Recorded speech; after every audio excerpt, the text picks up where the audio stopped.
Determinant किसका calculate होगा? सिर्फ स्क्वायर मैट्रिक्स का, ठीक है। और मैट्रिक्स में दो चीजें, माइनर एंड कोफैक्टर्स।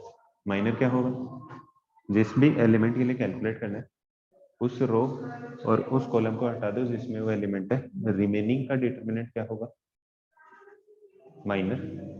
और जिस एलिमेंट के लिए कैलकुलेट करना है उसकी पोजीशन के अकॉर्डिंग -1 की power i plus J, M I J क्या कहलाएगा? कोफैक्टर।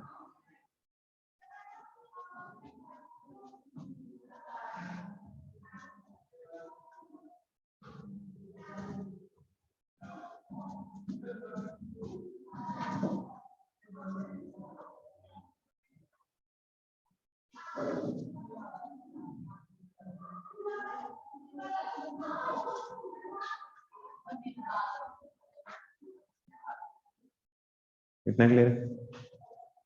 अच्छा लिखा C12 किसके इक्वल होगा? -1 की पावर 1 प्लस 2 मतलब 3, तो -M12। ये भी क्लियर है? अच्छा डिटर्मिनेंट की वैल्यू कितनी होगी? डिटर्मिनेंट कैलकुलेट करना आता है ना, वैल्यू क्या होती है?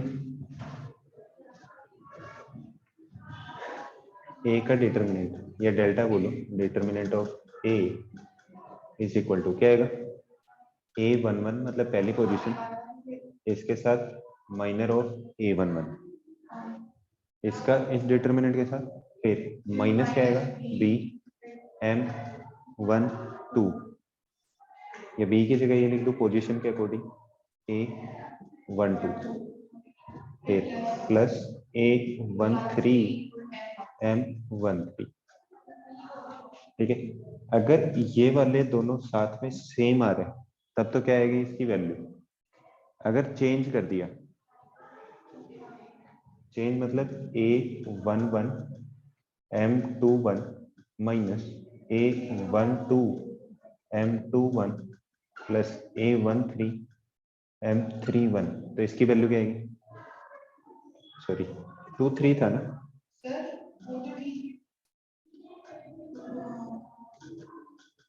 कि अगर किसी डिफरेंट रो के माइनर्स ले लिए तो क्या बनेगा? इसके इक्वल नहीं है। हाँ वही पूछ रहा हूँ, क्या बनेगा? क्या बनेगा? 0।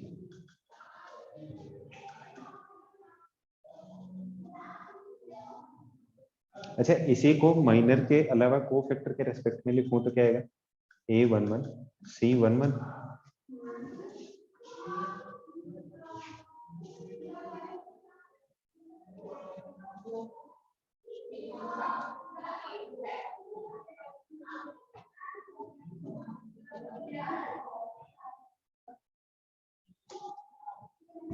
Plus A12 C12 plus A13 और C13, ये तो क्या जाएगी इसकी वैल्यू।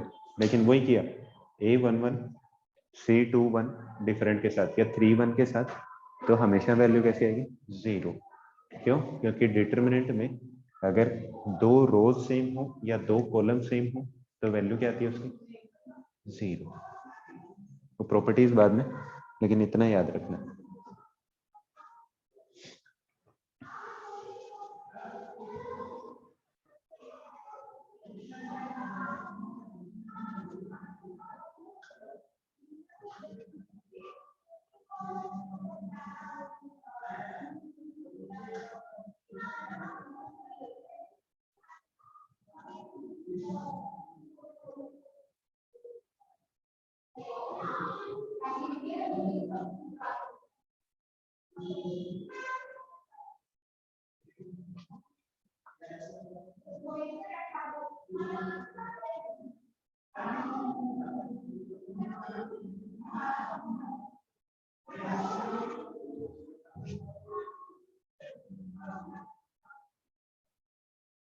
ये चीज क्लियर है? लिखो जल्दी से।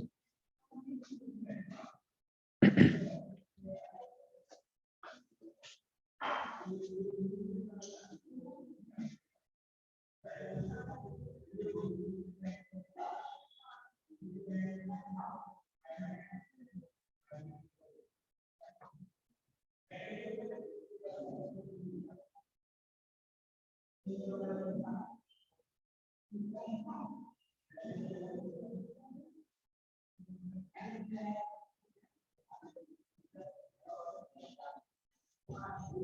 रो को एक्सपेंड करके अगर इसी के माइनस या कोफैक्टर्स साथ में लिए, माइनस लेंगे तो प्लस माइनस प्लस वाले साइन के साथ चलेगा, और अगर कोफैक्टर्स लेंगे तो सारे प्लस के साथ आएंगे। इसका इसके कोफैक्टर के साथ, इसका इसके कोफैक्टर के साथ, इसका इसके कोफैक्टर के साथ प्रोडक्ट करके अगर सम किया तब तो डिटरमिनेंट की वैल्यू, अगर इनका प्रोडक्ट इनके कोफैक्टर्स के साथ किया या इनके कोफैक्टर के साथ प्रोडक्ट करके सम करेंगे तो जीरो है। या फिर रो देख लो चाहे कॉलम देख लो, अगर सेम रो से क्या है तो रो के कोफैक्टर्स के साथ ही प्रोडक्ट करके सम करना है, तब तो डिटरमिनेंट की वैल्यू। कॉलम लेंगे तो कॉलम के कोफैक्टर्स के साथ, लेकिन अगर सेम कॉलम और सेम रो होगी तब तो डिटरमिनेंट की वैल्यू, अगर डिफरेंट लिए हैं तो वैल्यू जीरो।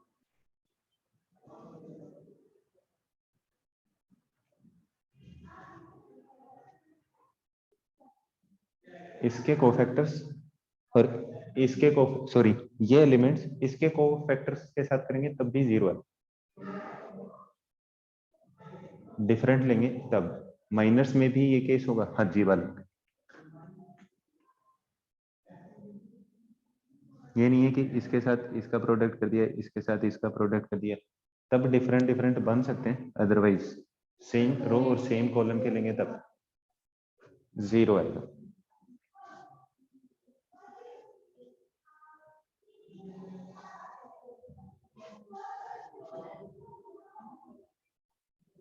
अगर एक रो और एक कॉलम के सारे एलिमेंट्स जीरो हो तो डिटरमिनेंट की वैल्यू जीरो।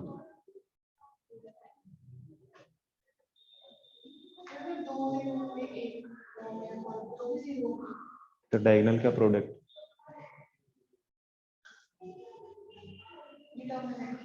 जैसे ये दो जीरो है तो इसका इनके साथ प्रोडक्ट आ गया आंसर सीधा।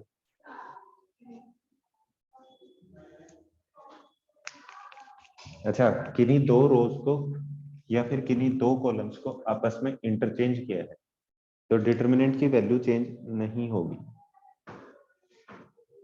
इफ टू रोज और two columns are interchange then no change in the value of determinant. तीन चीजें क्लियर हो गई। पहली प्रॉपर्टी तो कौन सी है, यही वाली।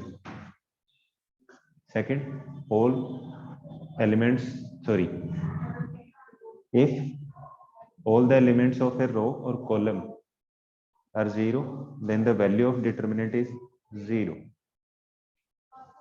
थर्ड क्या हो जाएगी, if two rows or columns are interchanged then no change in the value of determinant।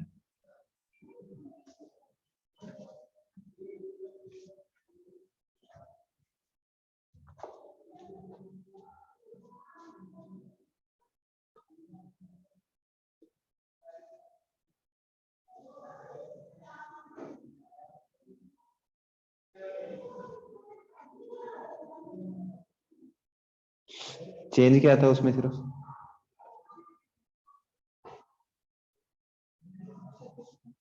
Numerical value में चेंज नहीं होगा इफ टू रोज और टू कॉलम्स आर इंटरचेंज, लेकिन चेंज क्या आएगा उसमें, कोई चेंज होगा, सिर्फ साइन का चेंज होगा। न्यूमेरिकल वैल्यू क्या रहेगी, सेम, साइन चेंज हो जाएगा। अगर पहले वैल्यू नेगेटिव आ रही थी तो पॉजिटिव बन जाएगी, और अगर पॉजिटिव है तो नेगेटिव बन जाएगी। न्यूमेरिकल वैल्यू अनचेंज रहेगी।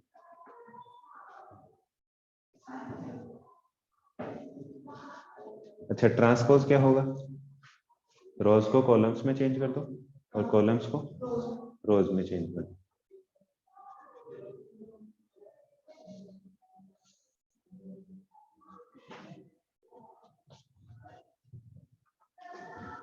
कितनी हो गई, चार। पहला माइनस और कोफैक्टर्स वाली, दूसरी दूसरी कौन सी थी,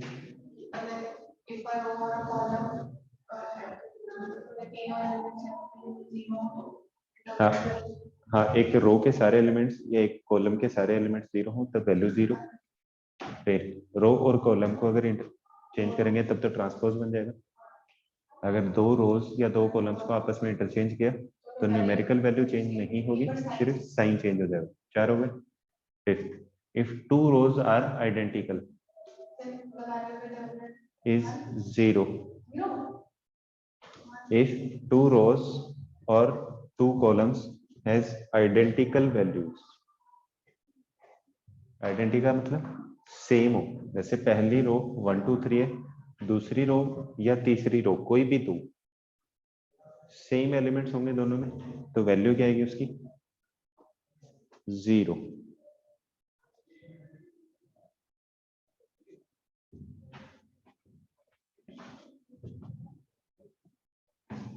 next, if elements of all the rows or columns are in AP, सारे एलिमेंट्स क्या होने चाहिए, चाहे जितनी भी रोज है सबके एलिमेंट्स क्या हो AP में है, then the determinant is the value of determinant is 0। जैसे 1 2 3 4 5 6 7 8 9 कर दिया, अरेंज कर दिए रोज और कॉलम्स में, ठीक है, तो उस डिटर्मिनेंट की वैल्यू क्या आएगी 0। कि जितनी भी रोज बनी है वो क्या हो, एलिमेंट्स उनके AP में हो। नेक्स्ट,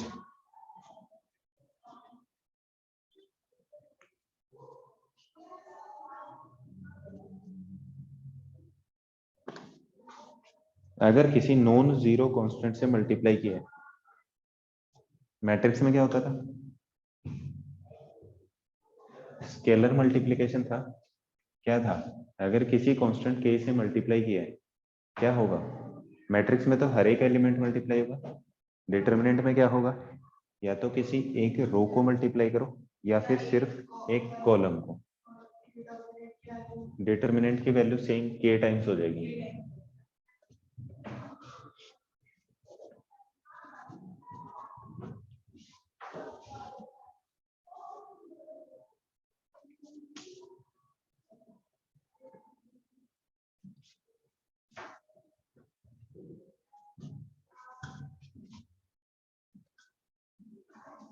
क्या था, डिटरमिनेंट a दिया, a1 a2 a3 b1 b2 b3 c1 c2 और c3, एक डिटरमिनेंट दिया।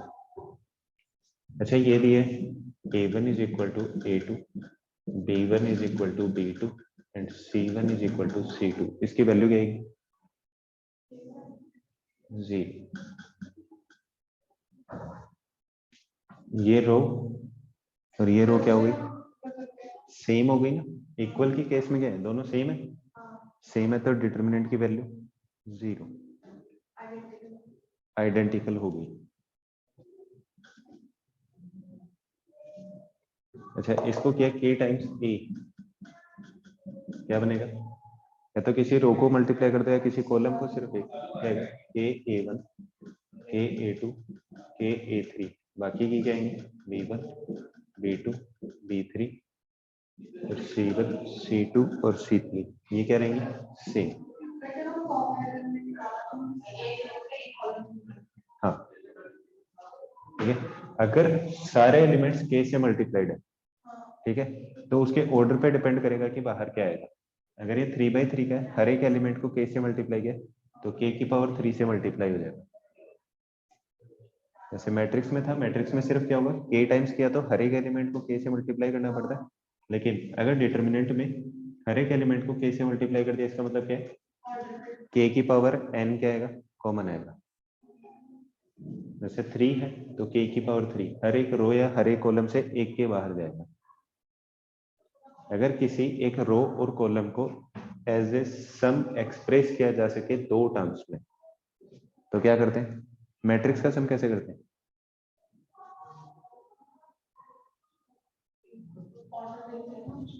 जैसे मान लो ये लिखा हुआ है A is equal to A1 को लिखो ए प्लस एक्स, A2 को ए प्लस वाई और ए प्लस जेड, B1 B2 और B3, C1 C2 और C3। ये कोई मैट्रिक्स लिखा हो, सॉरी डिटरमिनेंट लिखा हो, तो इसको कैसे एक्सप्रेस करेंगे? ए B1 B2 B3 C1 C2 C3 और plus x Y Z B1 B2 B3 C1 C2 और C3। कि सिंगल एक रो या सिंगल एक कॉलम को अगर as a sum of two express किया जा सके तो उसको दो डिफरेंट तरीके में लिखा जा सकता है। इसका मतलब ऐसे लिखें तो उसको क्लब करके ऐसे भी लिख सकते, सेम ही रहेगा। अगर इसको स्प्लिट किया जा सका दो जगह तो इसको आगे फिर से स्प्लिट कर दो, आगे फिर से स्प्लिट हो जाएगा, क्योंकि रो और कॉलम चेंज करने पे मैट्रिक्स डिटरमिनेंट की वैल्यू तो चेंज होती नहीं है ना, न्यूमेरिकल वैल्यू।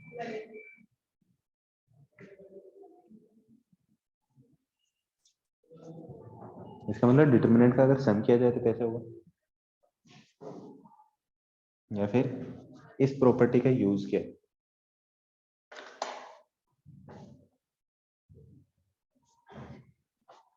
एक डिटरमिनेंट को as a sum of two split किया जा सकता है, इसकी वैल्यू 0 सॉल्व करने में इसकी वैल्यू क्या हो जाएगी? 0। कैसे? All elements of A same है तो वैल्यू क्या आती है? 0 आती है। सारे एलिमेंट्स अगर सेम हो तो एक रो या एक कॉलम में, या फिर सिर्फ 0 होते हैं तभी?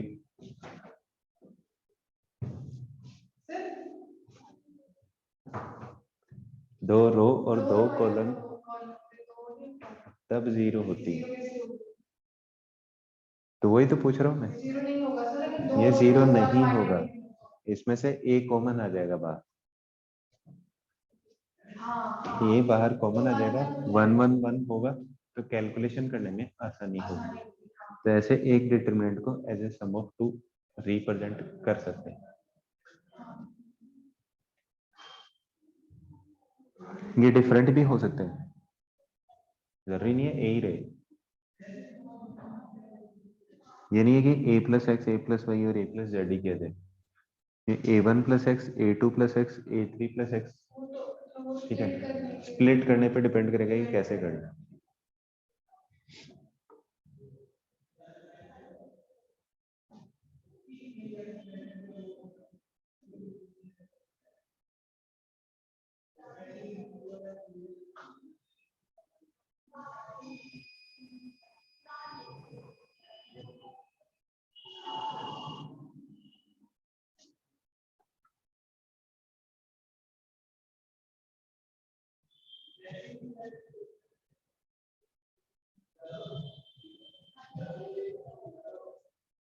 डिफरेंट भी हो सकता है, सेम भी हो सकता है।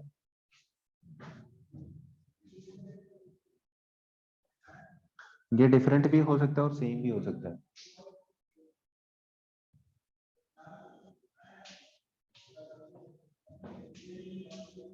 नेक्स्ट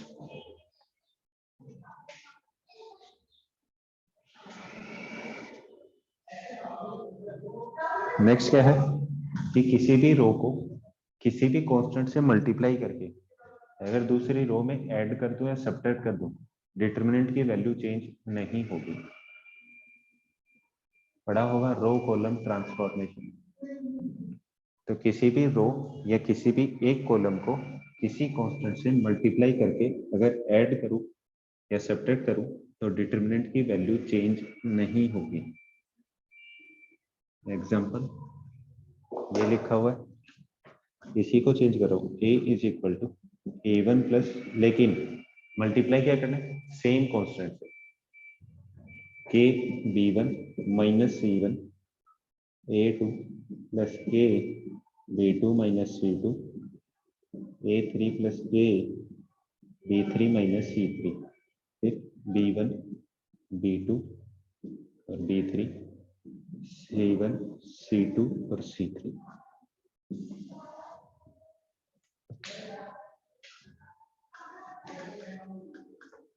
B1 को क्या किया है, K से मल्टीप्लाई करके ऐड किया है, फिर C1 वाले को क्या किया, सब्ट्रैक्ट किया है। अगर इसको सॉल्व करेंगे तो भी क्या होगा, इसकी वैल्यू चेंज नहीं होगी।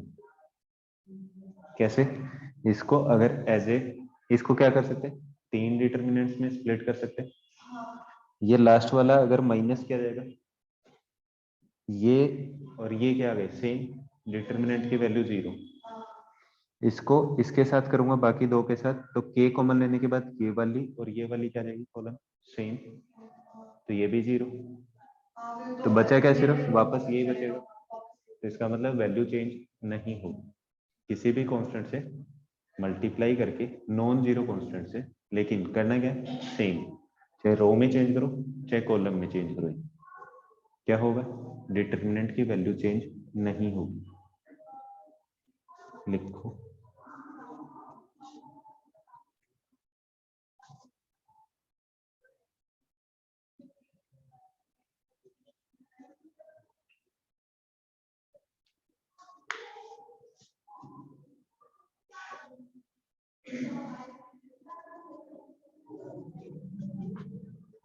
डिटरमिनेंट में तो आपको प्रॉपर्टीज ही याद करनी, कौन कौन सी क्या है, कैसा होगा तो क्या वैल्यू होगी, क्या, बाकी तो मैट्रिक्स ही सारा।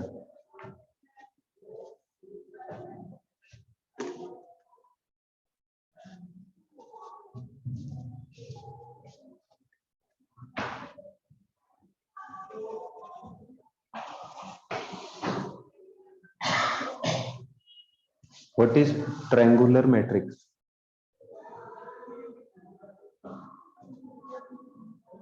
जिसमें एक ट्रायंगल बन रहा हो, या तो डायगोनल के ऊपर वाले एलिमेंट्स 0 हो या नीचे वाले। तो डिटरमिनेंट ऑफ, पहले 4 प्रॉपर्टीज फिर से बताना। एक तो डिटरमिनेंट की वैल्यू कैलकुलेट करनी in terms of minors and cofactors. चलो क्लास के लास्ट में बता दूंगा, याद दिला देना।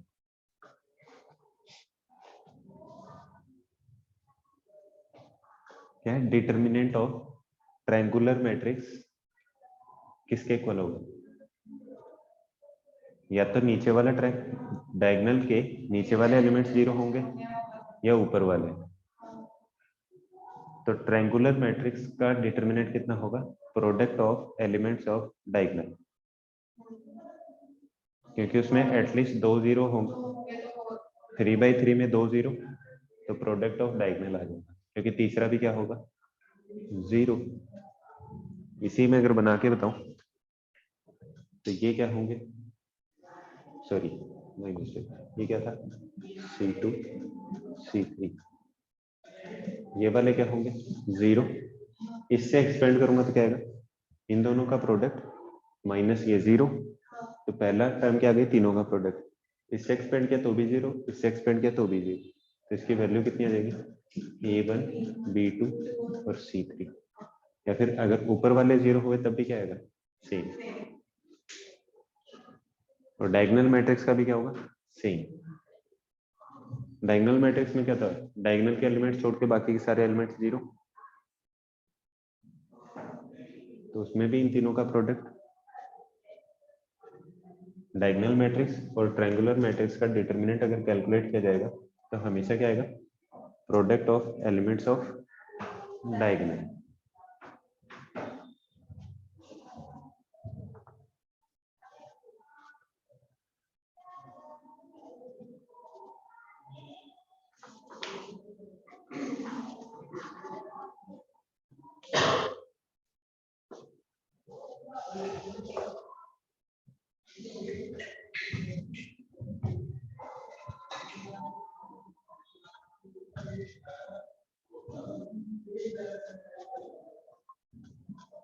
अगर डिटरमिनेंट में पॉलिनोमियल्स लिखे हैं या फिर क्या है, एक्स उसके अंदर कहीं है वेरिएबल, और डिटरमिनेंट की वैल्यू कैलकुलेट की, ठीक है, वो भी क्या रहा है इन टर्म्स ऑफ एक्स,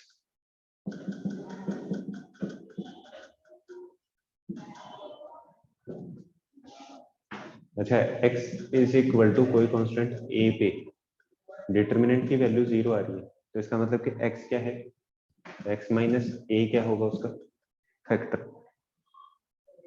पढ़ चुके हो ना, बस वही है। x की कोई भी वैल्यू के लिए अगर डिटरमिनेंट की वैल्यू 0 आ जाती है तो वो क्या होगा, उसका फैक्टर। तो ये सॉल्यूशन बनाने में काम आएगा।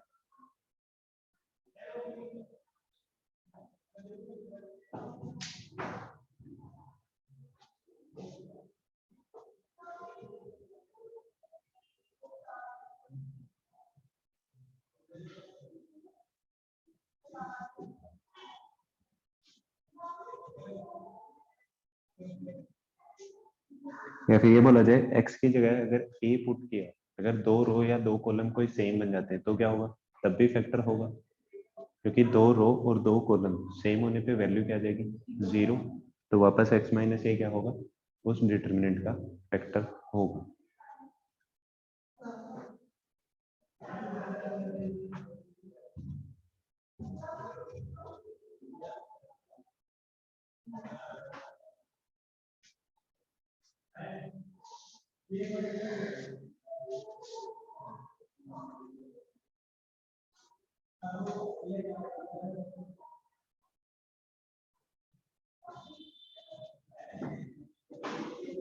x is equal to a put किया है, अगर मान लो इसकी वजह से दो रो और कॉलम सेम आते हैं तो वैल्यू क्या आएगी, 0। तो x minus A is factor. ठीक है, अगर मान लो कि ये है 5x5 का कोई मैट्रिक्स है और चार रो सेम बन जाती है तो वैल्यू तो 0 होगी दो पे भी, लेकिन फैक्टर x माइनस ए सिर्फ एक हो गए या एक से ज्यादा होंगे, कितने। अगर n बाई n का एक डिटरमिनेंट है, इफ r रोज और कॉलम सेम हो जाए, then x माइनस ए की power r minus 1 is a factor of d, मतलब डिटरमिनेंट कि r रोज और कॉलम्स सेम बन जाए, x क्या पुट किया जाए, a पुट किया जाए, तो x माइनस ए की पावर r माइनस 1, 3/3 का था, दो रो और कॉलम सेम तो r की वैल्यू 2, 2 माइनस 1, एक फैक्टर। अगर इसमें ये पुट किया, अगर दो सेम, इसमें तीनों सेम हो जाए रो, तो x माइनस ए की पावर 2 क्या होगा, इसका एक फैक्टर होगा।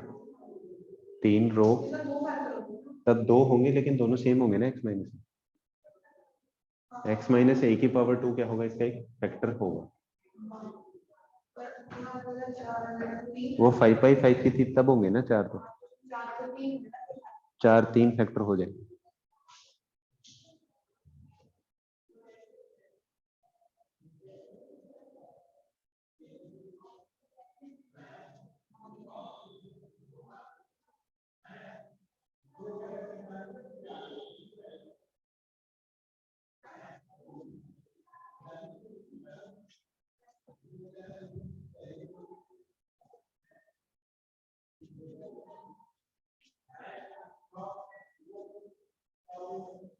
एग्जाम्पल देना इसका, एग्जाम्पल कहाँ से लिखूंगा,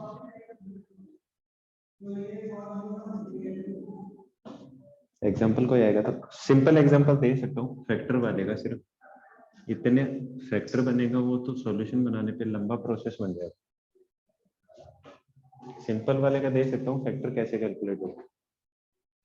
जैसे मान लो दिया x स्क्वायर x की पावर 3, 3, 9, 27, फिर 2, 4 एंड 8, ये डिटरमिनेंट दिया है a।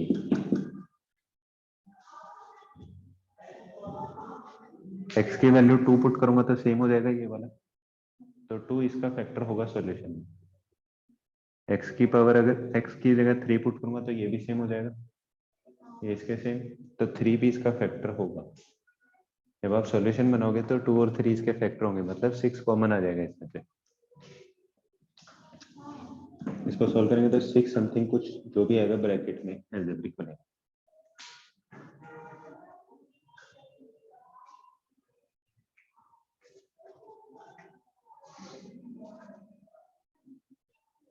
क्योंकि x इज इक्वल टू 2 पे भी ये डिटरमिनेंट की वैल्यू 0 आ रही है और x की वैल्यू 3 पे भी, तो x माइनस 3 फैक्टर है, x माइनस 2 भी इसका फैक्टर, सॉरी 2 और 3 नहीं, x माइनस 2 और x माइनस 3।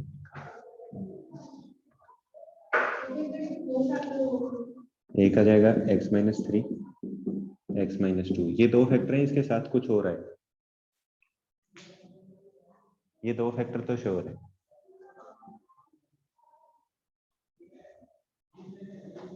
अगर सॉल्व करना तो क्या करें, इसमें से इसको, इस वाले से इसको सब्ट्रैक्ट कर दो, चेंज होगा कुछ, पहले तो सेम ही रहेगी। x माइनस 3 पहले में, दूसरे में एक्स स्क्वायर माइनस 9 तो x माइनस 3 और x प्लस 3, फिर x की पावर 3 माइनस 27, तो x की पावर 3 माइनस 3 की पावर 3, तो x माइनस 3 बाहर, एक प्रोडक्ट और आ जाएगा, तो x माइनस 3 तीनों में से कॉमन आ जाएगा, एक फैक्टर आ गया, बाकी जैसे प्रोडक्ट करेंगे बाकी का टोटल 3 फैक्टर होंगे, तीसरा कैलकुलेट करना पड़ेगा, मैक्सिमम कितनी पावर आ सकती है, x की पावर 3, तीसरे को लिख लो ax प्लस b, कंपेयर करके सॉल्व कर लो, या फिर फैक्टर बना के कॉमन ले लो और उसके बाद सॉल्व कर लो।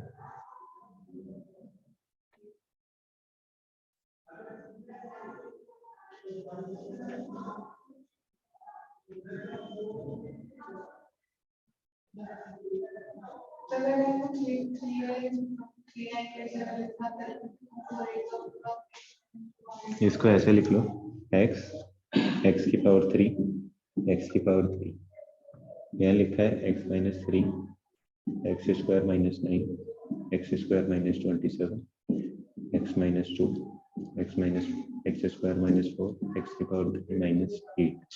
इसमें से x माइनस 2 कॉमन हो जाएगा, इसमें से x माइनस 3 कॉमन आ जाएगा, उसके बाद सॉल्व करो।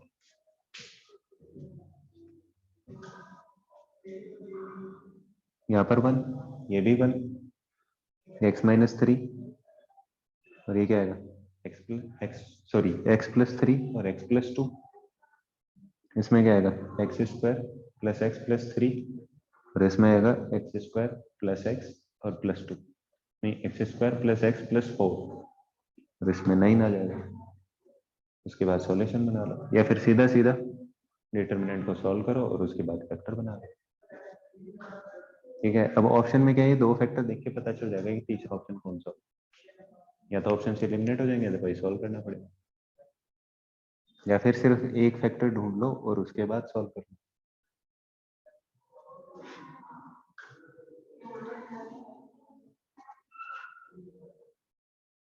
अगर और आगे और सिंपल करना है तो दूसरे वाले में ट्रांसफॉर्मेशन कर लो, एलिमेंट्स को 0 बनाने की कोशिश कर लो।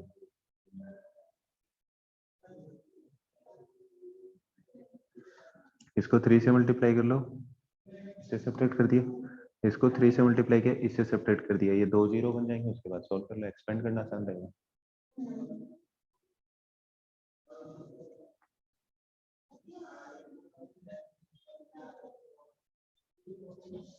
और तो सॉल्यूशन बनाने पे करेंगे सॉल्व, तब पता चल जाएगा। मैंने ऐसे एग्जांपल लिख के बताया कि फैक्टर कैसे पता चलेंगे।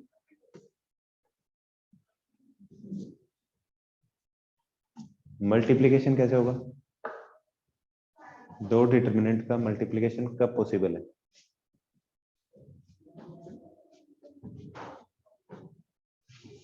मल्टीप्लिकेशन कब पॉसिबल है, दो डिटरमिनेंट का, दो मैट्रिक्स का कब है, ऑर्डर दोनों का होना चाहिए सेम होगा तब तो हो ही जाएगा। मैट्रिक्स में क्या था, पहले के कॉलम और दूसरे के रो सेम होंगे तब प्रोडक्ट हो सकता है, डिटरमिनेंट तो हमेशा स्क्वायर फॉर्मेट में होते हैं। ठीक है, तो इसका मतलब दोनों का ऑर्डर क्या होना चाहिए, सेम, और प्रोडक्ट करने का तरीका सेम, जैसे मैट्रिक्स में होता है। इस वाले की रो आगे वाले का पहला कॉलम पहला एलिमेंट बनेगा, ये फर्स्ट वाली रो सेकंड वाली कॉलम के साथ किया तो दूसरा एलिमेंट बन जाएगा उस रो का। सेम मल्टीप्लिकेशन जैसे उसमें होती है।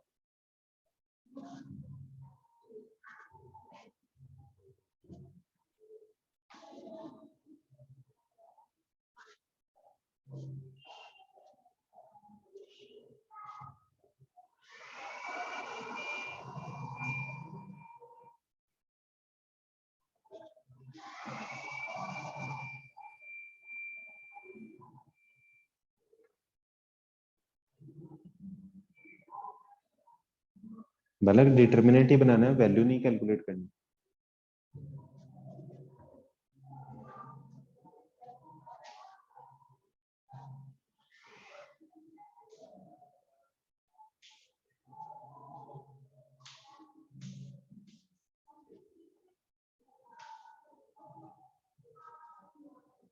मैट्रिक्स के अंदर डिफरेंशिएशन क्या था? हाँ, डिफरेंशिएशन ऑफ मैट्रिक्स मैंने बताया था एक लाइन में कि हर एक एलिमेंट जो भी है उसका क्या करेंगे, डिफरेंशिएशन। मैट्रिक्स के अंदर कुछ डिफरेंट होता है, क्या डिफरेंट होगा?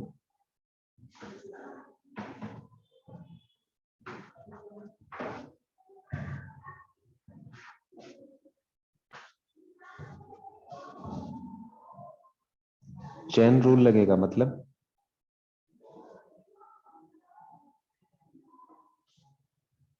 सारे एलिमेंट्स का नहीं करना। चलो मैं लिख के बता देता हूँ एक बार। ये लिखा है A is equal to A B C D E F G H I. इसके ऊपर डैश लगा रहा हूँ, इसका मतलब डिफरेंशिएशन। क्या आएगा?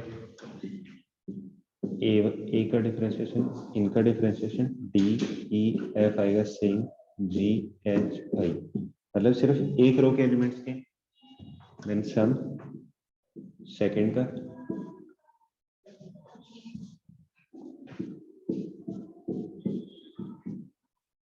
फिर क्या जाएगा थर्ड सेम, फिर क्या आएगी प्लस फर्स्ट और सेकंड सेम और थर्ड का डिफरेंशिएशन। ठीक है, ये रो में भी कर सकते हो और कॉलम में भी कर सकते हो। वैसे फर्स्ट कॉलम का डिफरेंशिएशन किया, बाकी दो एज इट इज, फिर एडिशन के साथ फर्स्ट और थर्ड को सेम सेकंड का, फिर फर्स्ट और सेकंड सेम थर्ड का, इन तीनों का क्या जाएगा सम, कि एक बार में सिर्फ एक रो या कॉलम का ही करना। हाँ क्या बोल रहे हो? हाँ, डिफरेंशिएशन अगर इसका डिफरेंशिएशन करना है तो हर बार एक एक का डिफरेंशिएशन, चाहे पहली रो का किया फिर दूसरी का फिर तीसरी का, लेकिन बाकी के एलिमेंट्स क्या होने चाहिए सेम, उन तीनों को एज ए सम। 3/3 का है तो 3 डिटर्मिनेंट बनेंगे। और मैट्रिक्स में क्या था, मैट्रिक्स में सिर्फ एक ही बनेगा, हर एक एलिमेंट का डिफरेंशिएशन करके लिखो। उसमें सबका एक साथ होगा, इसमें डिफरेंट डिफरेंट होगा, चाहे रो में करो चाहे कॉलम में करो।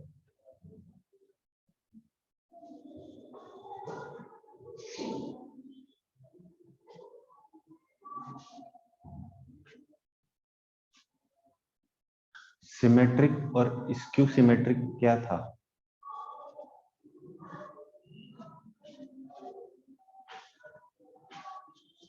मैट्रिक्स में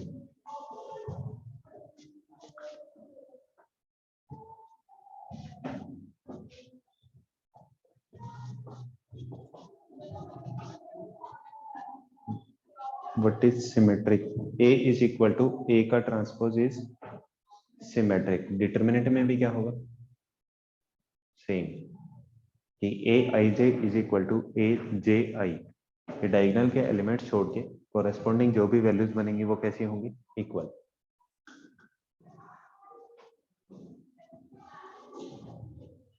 और skew symmetric negative of transpose के इक्वल। जैसे इसी को बना दो सिमेट्रिक तो ये क्या जाएगा बी, ये आएगा सी और ये बन जाएगा एफ। ये तो कैसा होगा सिमेट्रिक। स्क्यू सिमेट्रिक में क्या होगा, डायगोनल के एलिमेंट्स तो जीरो, फिर ये ए बी सी तो ये आएगा माइनस का ए माइनस का बी माइनस का सी।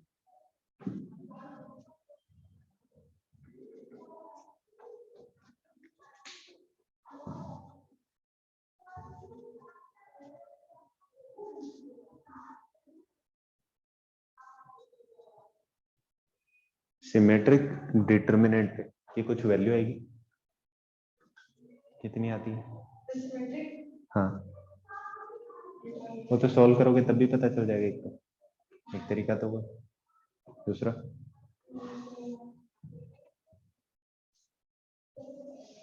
दूसरा क्या, सॉल्व करोगे तभी पता चलेगा।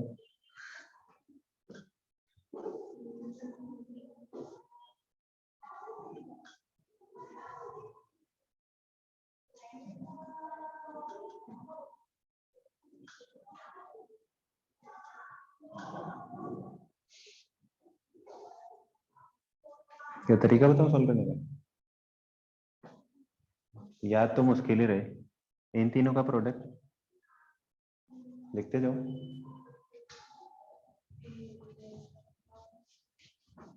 चलो इसके साथ में लिखता हूँ, ठीक है। वो तो क्या है, एक्चुअली मैंने ऐसे ही बनाया, बाकी स्टैंडर्ड तो कुछ डिफरेंट तरीके से बनाते हैं ना, A B C F G H ऐसे करके बनाते हैं। वैसे बता रहा हूँ बनता क्या है। डायगोनल के प्रोडक्ट क्या आएगा, ए ई इंटू आई। इसको याद मत करना, तरीका बता रहा हूँ वो याद रखना। इनका प्रोडक्ट और प्लस 2 टाइम्स इनका प्रोडक्ट, 2ECF। कितना क्लियर है? ये स्टैंडर्ड फॉर्मेट में लिख के बताऊं, ठीक है। फिर माइनस करते जाना, ए से इक्वल डिस्टेंस पे कौन सा है, एफ, तो minus A F square, minus E के साथ में कौन सा, ये वाला ई सी स्क्वायर, माइनस आई के साथ क्या जाएगा, बी आई बी स्क्वायर। पहले इन तीनों का प्रोडक्ट, फिर 2 टाइम्स जो भी डायगोनल से नीचे वाले हो चाहे ऊपर वाले हो, उनके प्रोडक्ट का 2 टाइम्स ऐड करना है। फिर ए का इसके साथ, सॉरी स्क्वायर था, ए का इन दोनों के साथ प्रोडक्ट, आई का इन दोनों के साथ प्रोडक्ट, और ई का बीच वालों के साथ, ये माइनस करना, ठीक है। ये पेयर और स्ट्रेट लाइन में भी था, ए बी सी एफ जी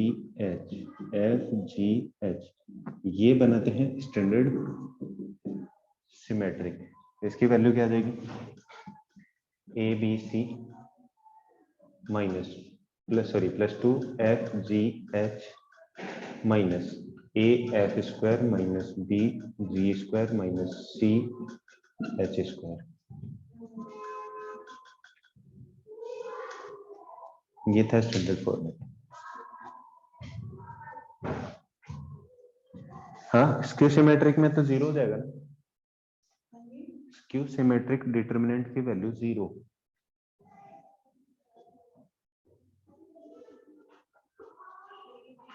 यकीन नहीं होता तो चेक करके देख लो।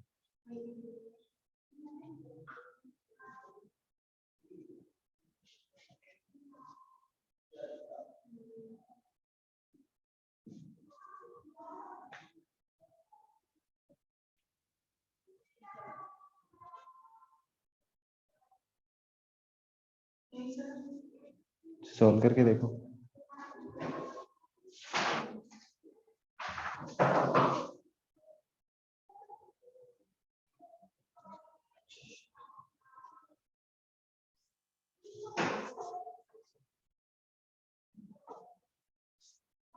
जनरल मैट्रिक्स में ये यूज हो सकता है, नहीं बालक, ये वैल्यू सेम है इसलिए।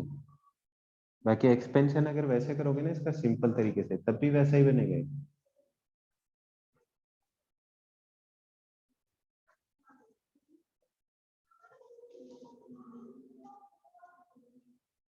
ये प्रोडक्ट वाला लॉजिक अप्लाई कर सकते हो वैसे, तो इसमें क्या है ना, इन तीनों का प्रोडक्ट फिर एक तरफ वालों का प्रोडक्ट, वो तभी पॉसिबल है जब ये और ये सेम, अदरवाइज नहीं होगा। नहीं, ये बोला कि क्या जनरल मैट्रिक्स को भी ऐसे सॉल्व कर सकते हैं। जनरल को कैसे करेंगे, इन तीन जनरल में करना है, ये किया, इनका प्रोडक्ट सम कर दो, फिर इसका इनके साथ, इसका इनके साथ, बड़ा कॉम्प्लेक्स बनेगा, इससे अच्छा तो सॉल्व कर लो। स्क्यू सिमेट्रिक उस वाले में करके देखो, इनकी वैल्यू 0, फिर इसका इनके साथ प्रोडक्ट, ये भी 0, तो 0 ही बनता जा रहा है।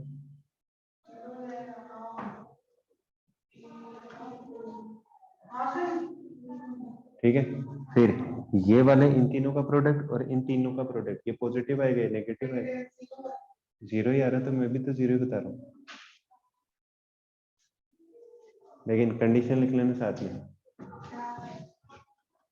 ये कौन सा था, स्क्यू सिमेट्रिक। स्क्यू सिमेट्रिक में कंडीशन क्या थी, अगर इसका ऑर्डर ओड हो तब तो वैल्यू आएगी 0।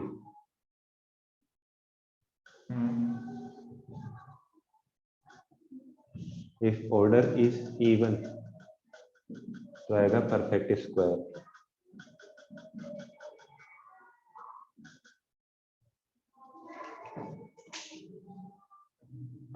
अगर ऑर्डर इवन है तब तो क्या आएगी इसकी वैल्यू 0, और अगर ऑर्डर इवन है मतलब 4/4 हो गया, 2/2 हो गया, तो वैल्यू कैसे आएगी, परफेक्ट स्क्वायर। चेक करके देख लो, ए 0 0, ये ए तो ये क्या आएगा -a, इसका डिटरमिनेंट कैलकुलेट करना है, क्या आएगा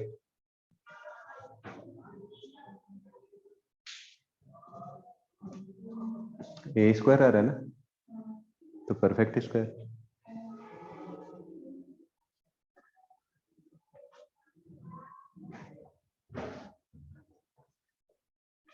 ऑर्डर इवन तो परफेक्ट स्क्वायर, ऑर्डर ओड होगा तो 0।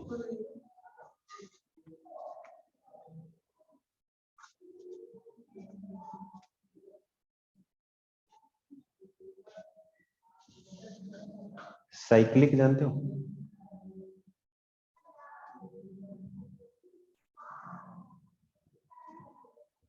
साइक्लिक क्या होता है,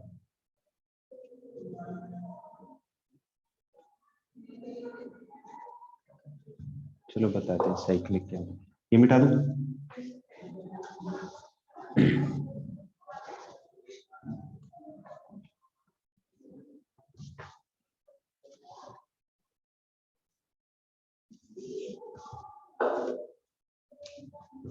साइक्लिक क्या होता है, ए बी और सी, ए के बाद बी, बी से सी, जिससे भी स्टार्ट करोगे 3 कंप्लीट करने हैं।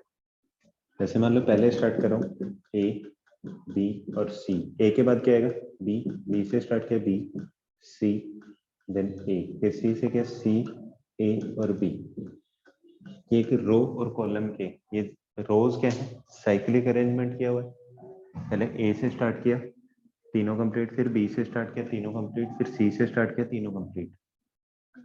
अगर कोई डिटरमिनेंट के एलिमेंट्स रो या कॉलम में साइक्लिक अरेंजमेंट में हो तो उसकी वैल्यू कितनी आती है, A cube plus B cube plus C cube minus 3ab है। अगर साइक्लिक अरेंजमेंट में हो तो इसके इक्वल होगी।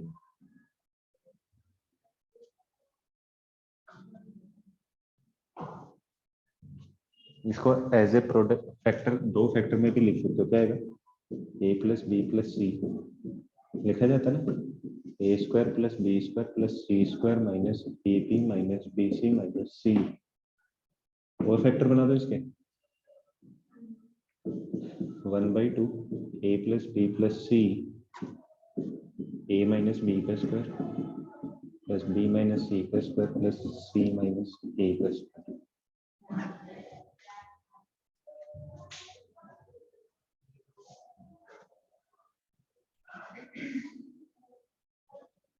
माइनस कहाँ से ले आया,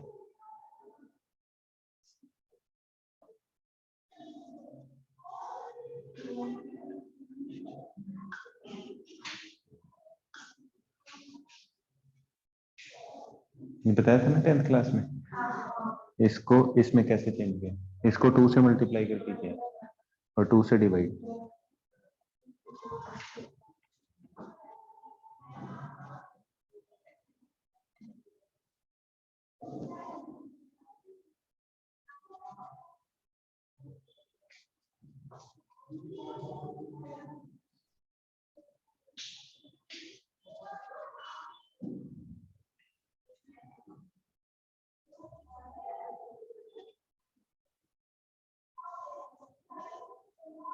चले यहाँ तक मैट्रिक्स के सारे टाइप हो गए, मल्टीप्लिकेशन हो गया, डिफरेंशिएशन हो गया, टाइप हो गए, प्रॉपर्टीज हो गई। ठीक है, तो बचा है सिस्टम ऑफ इक्वेशंस, जैसा मैट्रिक्स में किया था वैसा कि सिर्फ डिटर्मिनेंट कैलकुलेट करो, कुछ नंबरों का अरेंजमेंट करके और सॉल्यूशन बताओ कि कैसा होगा।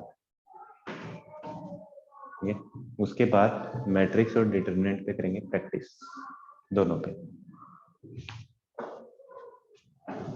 Okay, bye bye, thank you, have a nice day, all the best for the next class.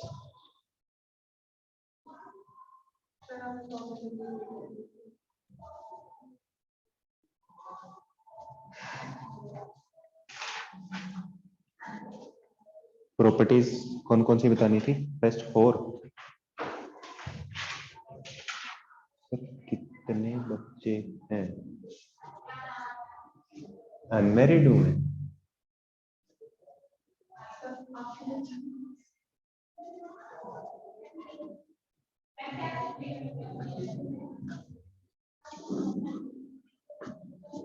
किस चीज का पूछ रहे हो?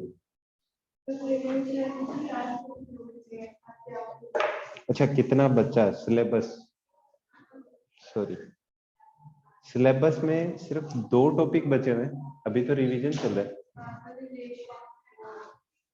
ठीक है, टर्म 1 का रिवीजन चल रहा है, उसके बाद टर्म 2 के पेंडिंग टॉपिक्स जो 2 बचे हुए हैं, वेक्टर 3D एंड प्रोबेबिलिटी, वो करेंगे, उसके बाद वापस से स्टार्टिंग से रिवीजन। इसमें पेपर शायद मेरे हिसाब से सिलेबस कंप्लीट होने से पहले ही हो जाएगा टर्म 1 का। 6 तारीख को है मैथ्स का पेपर, CBSE टर्म 1 का, तो 6 तक रिवीजन तो कंप्लीट नहीं होगा।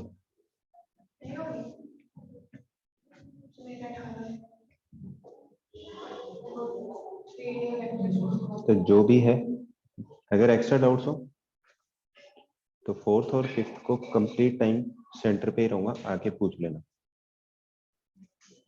सुबह 9 से लेकर शाम को 8 बजे तक, जिस किसी को जो भी डाउट्स हो। मैक्सिमम टाइम होगा त्रिकुटा नगर सेंटर पे। जो भी आए कॉल करके आए।